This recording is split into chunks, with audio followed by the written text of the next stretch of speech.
Hello, everyone. So, in my series, Salute to the Heroes, we have today with us Dr. Joy Hughes. She's a surgeon in Oxford, Mississippi. That's where she's living and practicing. And she trained at the Mayo Center for her initial residency. She has a background in critical care, and that's probably why she was called. Well, she volunteered to go to New York when this pandemic of coronavirus hit. And when New York was going through the surge, of patients being admitted, she volunteered to go to New York and she was there for 2 weeks doing back to back shifts away from her family in a foreign place, in a foreign land. And it feels like foreign with this virus, with this invisible enemy that our healthcare workers are fighting. So we will listen from her, her experience of being in New York amidst all this. Hi, Dr. Hughes, how are you? I'm good. How are you doing? Good. And welcome and thank you so much for being with us at our My show. pleasure. Thank So you for. tell us about your experience in New York, how, first of all, how you heard about it, what made you, what went through your mind, and you volunteered, you went there, leaving your family behind, putting yourself at risk, and then we want to hear from your experience in New York. Yeah. So I think at the time I was sort of primed to want to go because we had been shut down from an elective surgery standpoint in anticipation of the surge of illness. Right. But things were pretty slow around here, and we were very proactive in social distancing in my town and really flattened the curve, which was great. But at the same time, we're hearing all these reports and personal narratives from physicians up in New York who were really struggling with the deluge of disease they were dealing with up there. And so, all of those things sort of convalesced in the same moment, and they asked for volunteers from the Society of Critical Care Medicine. And it wasn't, at first, I wasn't like, oh, yeah, I'm going. It was just like, I fit that description. I'm not that busy. And it was just a little bit of a sliver of a thought in my mind that I sort of like tried to ignore and tried to push down. But I think that it was almost an inevitability that I was going to end up going one way or the other. Yeah, Um, you just wanted to help, it was, yeah. yeah, I just kind of sat with it and slept on it for a night or two and kind of broached the topic with my husband. And he also had the same attitude. He was just like, I really don't want you to do that. And he Mm. didn't talk about it at first, but then almost like automatically we were sort of making it happen at the same time that we were saying that we didn't want to talk about it. And within 4 days, I was on a plane. Oh, wow. Yeah. So tell us about the experience in New York. So I landed late at night and kind of tried to get things set up. The plane ride was way longer than it should have been because it was this humanitarian flight from JetBlue, but they canceled everything from Boston to New York. So I felt like I kind of wasted that day traveling. And then the next day I showed up. It was the same rigmarole everybody goes through the first day at a new hospital. You get a badge, you report somewhere for orientation, and it's a little awkward and you don't know anybody or you don't know where to go. But once we kind of got all that ironed out, I met some other volunteers and travelers who had been there a couple of days. And so they both knew their way around better than I did, but Mm. were happy to talk to me because they had been there recently as far as not knowing where anything was or who anyone was. So I made friends with them and they ended up being people who I worked with for the next 2 weeks. Mm. You Um, felt like an intern all over again? Huh? Yeah, it was. It was exactly that. Yeah, it felt like being an intern and like not wanting to get in anyone's way, but hoping to find some way to help. And it was that kind of awkwardness. So they eventually got us our scrubs gear, told us where to change, and ended up plopping us in this unit that, there's always this moment in volunteer work if you're going to do humanitarian work or disaster medicine or somewhere where you get this surge of volunteers and then you got to kind of organize that and straighten it all out again. And so it's like a hurry up and wait sort of pattern, and I recognize that, and I've done enough volunteer work in the past to know that that was what was happening. So for the first day I just tried to absorb everything I could, try to figure out who was who and what is up with these patients and the equipment and how are things Mm. flowing at this hospital. And I tried Right. to So It's the helpful. place was new, but you Mhm. were in your, you were a surgeon, so you knew when you see a patient, it all comes back, and you are back in form, right? Yeah. But so you were in the ICU. Yeah, yeah. And then after that first day, they opened a new ICU and put me in charge of that, along with another colleague, and we just worked Which out our. hospital were you at? Well, Which, I'd rather not say because then I okay, would get everything approved through their yeah, people. But I was okay. in the Bronx. How many patients were there in the ICU? In my ICU, I had 8. Eventually, once we opened my unit. Okay. And how was it? They were severely sick. What were Yeah. you seeing? Yeah, essentially it was, and I say we had 8 beds, and we ranged from 6 to 8 patients most of the time I was there. There was some flux of patients who were less acute, or, of course, patients who passed away. But we had a sort of our several patients who stayed there for the entire 2 weeks, and it was fairly busy, and almost all the patients, with rare exception, were extremely ill with multisystem organ failure and ARDS. Some patients exhibiting the cytokine storm, patients who had what has been described regularly now in the literature with the COVID cardiomyopathy. And so that the range of disease was pretty broad, but they were all severely ill. So it was essentially wall to wall ARDS, which I hadn't experienced before in my ICU training. I mean, we would get trauma patients who were in the ICU, but only 1 or 2 of them would have this multisystem organ failure and ARDS at one time, in a Right. unit of patients. And this was, Yeah. every patient was that sick. So, and Right. all That's in one. true. So sepsis and ARDS is tough as it is, and with this, new situations arising every day with this virus, with no treatment and with not knowing what's going on or what's happening next. So patients were severely ill, and there were some treatments that are, now people are trying. So you probably were Yeah. trying those treatments, and Yeah. ventilator settings probably maximum.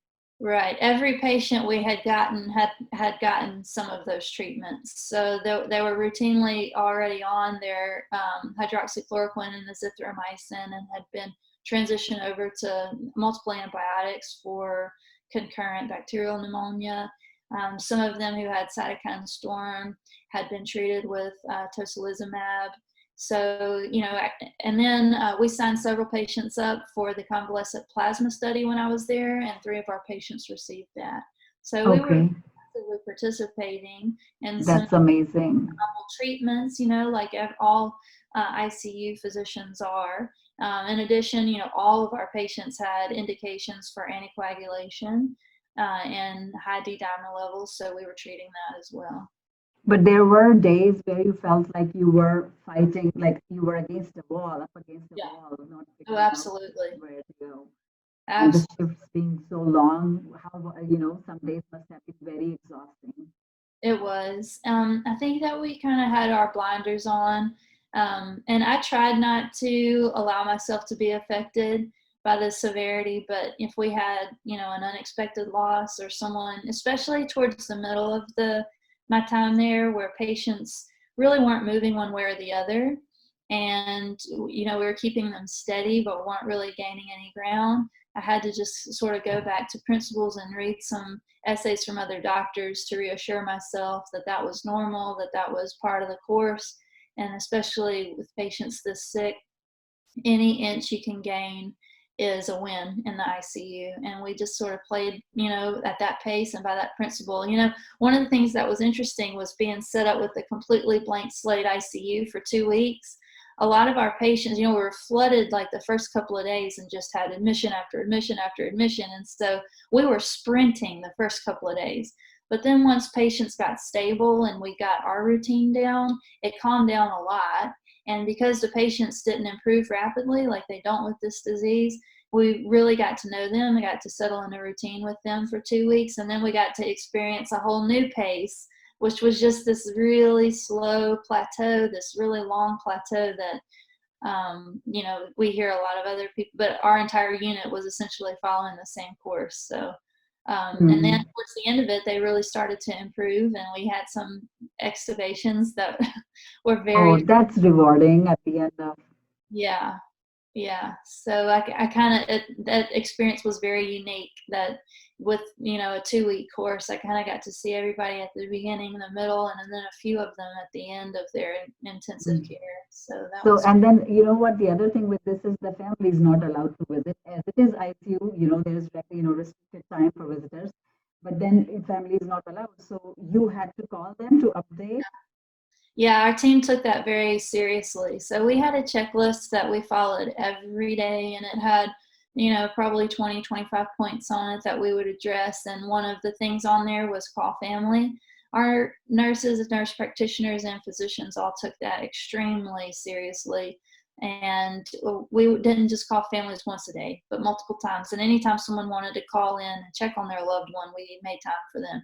And that ended up probably being the most meaningful aspect of caring for the patients for a lot of our team. I just noticed the first week there wasn't much discussion about it, but the second week, especially as the patients kind of hit that plateau, the discussions in the break room and even just sitting at our workstations among the staff often turned to this conversation and that conversation with the family, what was said, the emotions that were shared.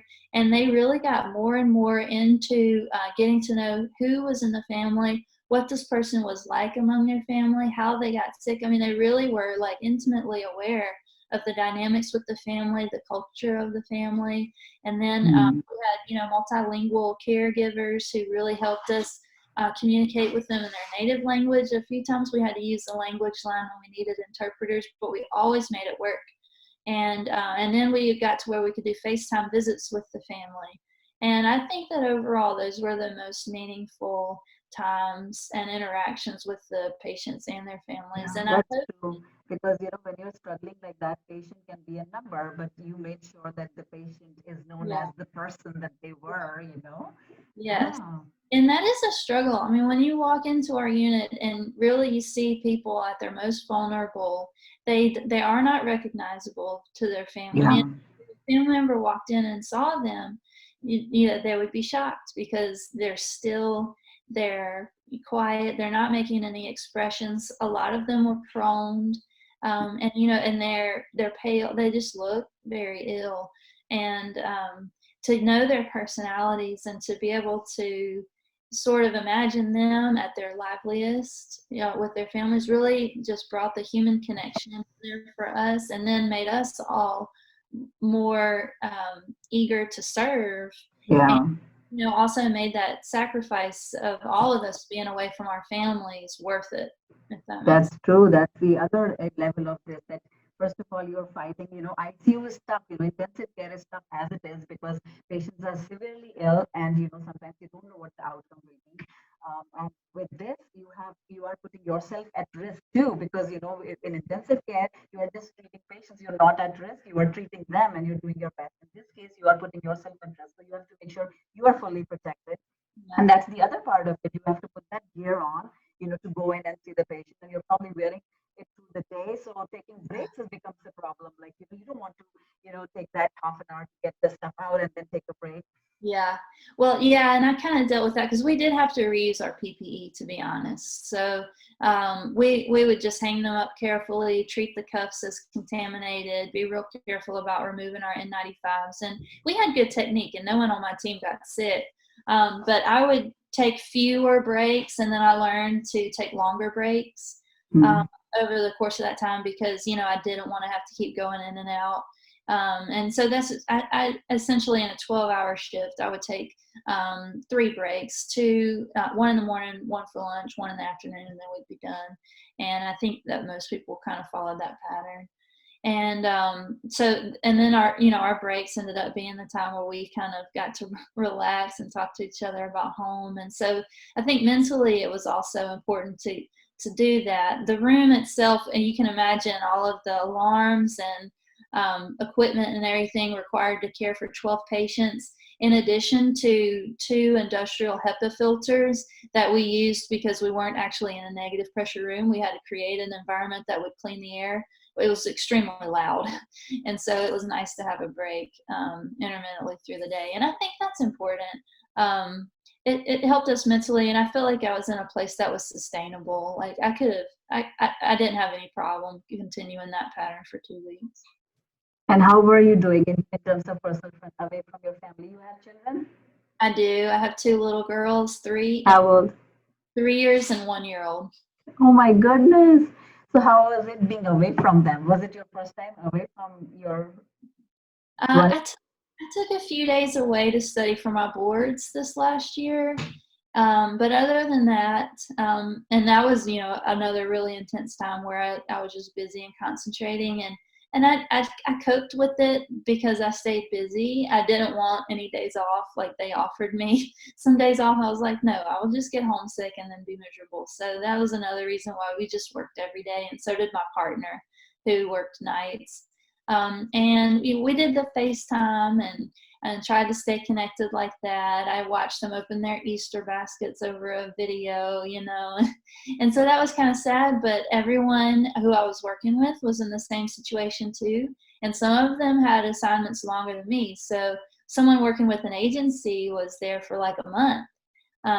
And locums was similar. And then some of the resident New York physicians were separated from their children because they didn't want to expose them to someone who was coming in and out of the hospital and being exposed to patients all the time. So I was surrounded, we're all in the same boat. And so that made it mentally easier. And I don't think I got really, really sad about homesickness until the last couple of days. When I started to see the light at the end of the tunnel, then it got really hard. And I actually did start, getting a little more tearful. And on the way home, on my flight, actually, is when I got the most homesick because I realized I wasn't going to be able to go straight home. I was going to have to stop and quarantine myself for a few days until I could get a temp. Right. That was my next question. So did you self quarantine? How many days? Yeah. I didn't think about it ahead of time because I'm not sure I could have accepted it mentally. But my husband and I talked about it and strategized, and we thought if I can quarantine for a few days and get a negative COVID test at that point, then I think I would be safe to go home. And I was initially going to stay at a hotel in Nashville. That's where our JetBlue flight flew in and out of. So that's where my car was. But my mom lives there, and she kind of put her foot down and said, "No, you are coming to my house. We will do physical distancing as strict as you want, but you are not going to a hotel." So I had to listen to my mom, and we were very strict. We followed all the rules and were very safe about it. But that was really nice. So I stayed with her. Yeah, I bet that was very nice few days. How many days did you spend with her? 3 days there, and then I You qualified for. needed that physically and mentally both. You needed that. We both needed that, yeah, and she needed to see me too, and Yeah, yeah. then I qualified for a rapid screening test because of my exposure and my job. So I got that, and it was negative, and I was not feeling fine, so I went home to recover. Yeah, because being in a place like that where you were in New York in the intensive care, even the patients, they need to step down before they are to stay. You needed to step down to normalcy before you went back to your, your life. Yeah, yeah, and that was therapeutic as well. But man, once I got that negative test, I was on the road. I know. So, and how was it going back home? It was wonderful, and my girls were so Your excited. daughters must have missed you so much. Yeah, yeah. They just gave me huge hugs and didn't let me go for the rest of the evening. And they just wanted to show me everything and talk to me about everything. And they were just that affectionate for days, and it was great. Are you back to normal? Yeah, we resumed our elective practice, and I started seeing more patients in my clinic, and things are different. And I think it's a new normal. We're following the social distancing guidelines at work and in the office, but a lot of in our business, patients don't really get surgeries they don't need anyway. So I mean, Hmm. everybody's kind of feeling the urgency of getting their issue taken care of. So I think we're slowly ramping back up and serving the community in the way that they need us to, and trying to do it in the safest way possible. And it is really nice to have surgeries back on the books and patients back in the clinic. So amazing, amazing work that you did, what you went through, your story. Thank you so much for coming on this, series and talking about it and sharing it with us. You're Of doing amazing work. You are a true superhero. And I keep saying this to people I talk to, and I read it somewhere, of course, on Facebook. superhero don't always wear capes; they wear scrubs sometimes. And you guys are those, you are healthcare workers. You and your colleagues, amazing work that you're doing, that you did. Hopefully you stay safe and keep up with the good work that you're doing wherever you are. Thank you. And I know that it sounds like we're super optimistic that that challenge is behind us, but I know that over the course of the summer, a lot of us are going to experience significant challenges in our hometowns from the COVID virus, and we're Correct. be as safe as possible. And I hope that this encourages somebody. And, what really helped me was hearing other stories and sharing information with other people. So I want to give everybody a note of encouragement. We know it's not over and that new challenges are ahead, but I can say from my 2 weeks there that it is possible to have some successes in this difficult time. Yeah, that's good to know. That's such a, because you hear about all these things and you feel so drawn down with the negative things, and it's good to hear some positive stories and experiences. So yeah, so what's your message for all of us, right? Social distancing for a little bit more. Keep doing this. We've come this far. Yeah, just that we need to rely on our training, be very smart, follow the data, and keep fighting. I mean, this is going to be a marathon, not a sprint. And in the environment in which we are working in the United States, it's going to be very dynamic, changing day to day, week to week, and we need to stay flexible and meet the challenge where it is. And then also motivate our leaders, scale up the solutions and scale up the productive conversation so that we can save as many lives as possible and prevent as many infections as possible. Absolutely right. Thank you so much, Dr. Hughes, for being with us. Take care. Take care.